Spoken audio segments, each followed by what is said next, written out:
ভাই বোন যদি চলে যায় আর কে থাকে? 7টা বাচ্চা এতিম হয়েছে, সবগুলা আমার উপরে নির্ভরশীল।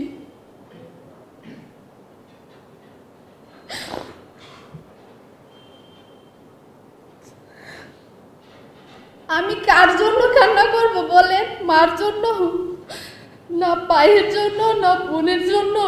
আমি বাসা খুঁজে পাই না আমার এই ঘটনাটা মনে হইলে। আমি ওইদিন সাংবাদিক সম্মেলনে বলেছিলাম যে আমার প্রথম দাবি হচ্ছে উপদেষ্টা আসিফের বাবা বিল্লাল মাস্টারকে গ্রেফতার করার। ওনাকে গ্রেফতার হোক, সব কিছু বের হয়ে যাবে। খুদের বিড়াল কিভাবে বের হয় আপনারা দেখবেন, কিন্তু এটা করা হয়নি। শিমুল চেয়ারম্যানকে অ্যারেস্ট করা হয়নি, শরীফকেও করা হয়নি, বাসিরকে, রফিককে, মেন যে লিডারগুলা কাউকে করা হয়নি। আজকে একটা মিথ্যা অপবাদ দিয়ে মামলাটাকে দাফা চাপা দেওয়ার জন্য চেষ্টা করতেছে। আর আমরা আমাদের স্বজন হারাইছি। আমরা কোনো দল বিদলের পক্ষে কথা বলতেছি না, আমাদের কোনো দল নেই।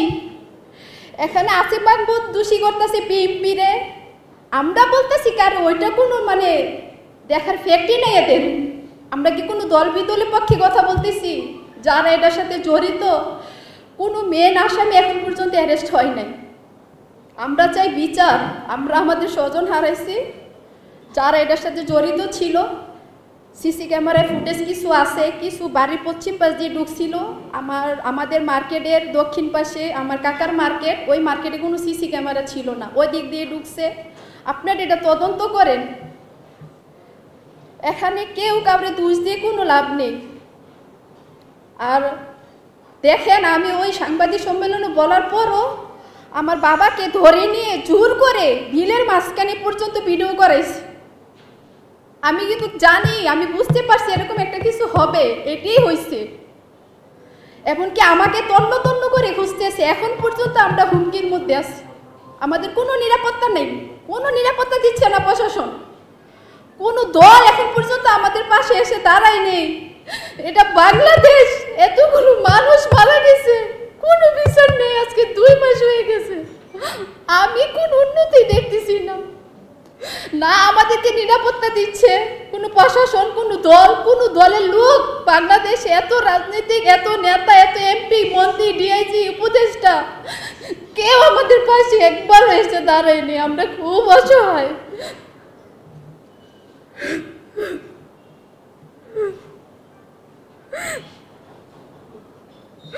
আমি ভাবতে পারিনি যে আপনাদের সামনে আমাকে আবার আসতে হবে।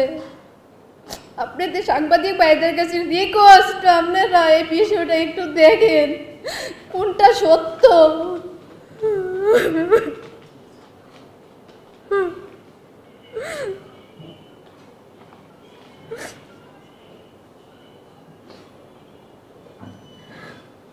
আমার আর কোনো কিছু বলার ভাষা নেই। আপনারা বুঝতেই পারতেছেন যে কিরকম সিচুয়েশনে আছে।